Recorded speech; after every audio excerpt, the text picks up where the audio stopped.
And suddenly, it was as if somebody put a spinal cord down my spine, a straight one, and everything came into integration. And I hadn't even realized that the different parts of my lives I had separated. I wasn't aware of that. They were touching. They weren't so far apart that I was multiple personalities, but they came together so that now I have this sense of taking all of who I am to wherever I am. I don't have to set aside the spiritual part of me when I'm at work or going to a movie. I don't have to set aside any part of me. They're all together as one. And this was really an aha for me, and a surprise. I had no idea that was operating. And what I have discovered is when we first start working with this teaching, many times the ahas are big, and you see yourself here, and as if you want to get here. And over time, you know that you're all one. But then the changes start to be very subtle. And they're still huge, because just as if you're at the center of a great big wheel and you make a tiny little shift on the axis, out of the edge of the wheel on the arc, it makes a huge movement. So that's the kind of thing that I accept for you too. Whether it's a great big aha or it's something very subtle, it's a shift that moves you into something that's much greater than you've ever been in and experiencing before. Now I would like to share with you some comments by a man named Bob Scheinfeld. The Atwoods, who wrote this book, The Passion Test, have at the very end of a book your next step. And you can go online and download some more materials, which are very, very good. One of the bits of materials was this interview with Bob Scheinfeld. He has credentials and vitae longer than my arm.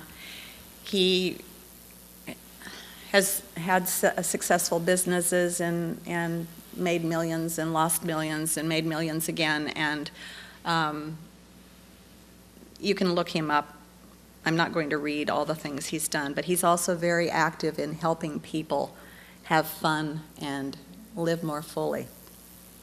So he was interviewed, and key in his life was his grandfather. His grandfather was a very successful businessman and started Manpower, the temporary service. Everyone would whisper that the grandfather had a secret.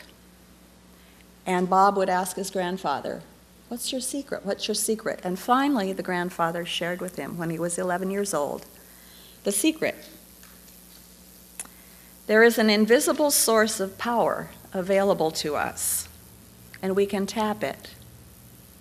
When you understand what that invisible source really is and how to tap into it, you can do amazing things. Ever heard anything like that before? Ernest Holmes says, "There is a power for good in the universe greater than you are, and you can use it." I wonder if Bob's grandfather knew Ernest, or if he was just in tune. Anyway, Bob's grandfather died shortly thereafter, after introducing him to this idea. And Bob said at first that was very frustrating, but actually it's been a gift because he's had to investigate this process for himself, so it has more meaning to him.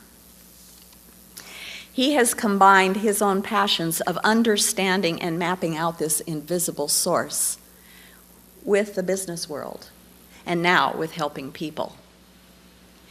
And what he learned in earning lots of money and then losing it and not knowing what was going on, he just had to open to another understanding. He has learned that there is no security in money. And a lot of us pretend that as soon as we have X amount of dollars, we'll be secure. That doesn't work. That's not where security comes from.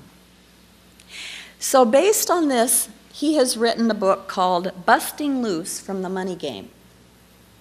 He said that later on, and I'm not sure if he's done this yet, he's going to do busting loose from the aging game, busting loose from relationship game, all of them.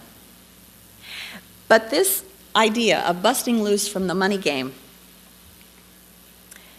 is something that we seem to have all bought into. Not everybody, but in general, because there are money rules, you know.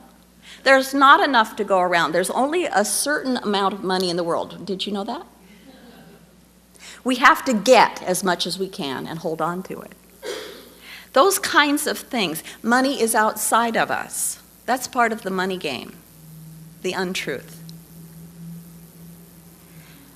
What we really need to do is change our premise and know that there is an abundance, a source that's unlimited, and we're connected with it.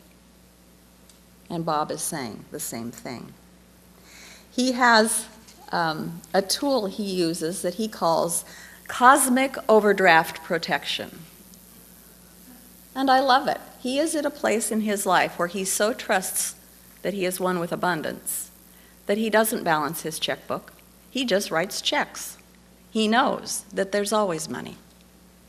And he's living that life. And he's saying, as well as we hear here from the pulpit and in our classes, this is something we can prove to ourselves. Absolutely something we can prove. Don't take my word for it. Don't start writing checks and having them bounce because you don't have the consciousness yet to be a Bob Scheinfeld.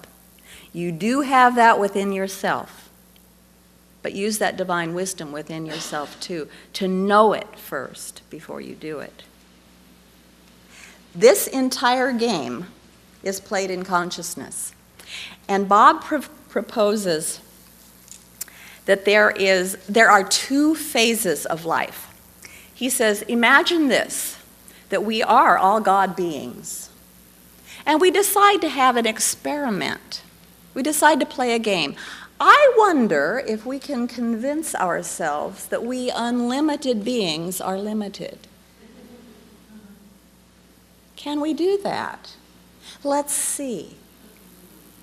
There's only so much to go around. There's only so much money. We have to work hard for money.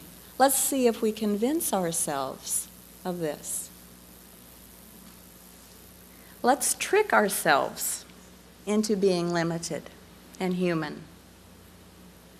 Well, I would say when I view the world, and when I even view my own life up until recently, I would say that as great spiritual beings, we have succeeded very well in tricking ourselves into thinking we're limited.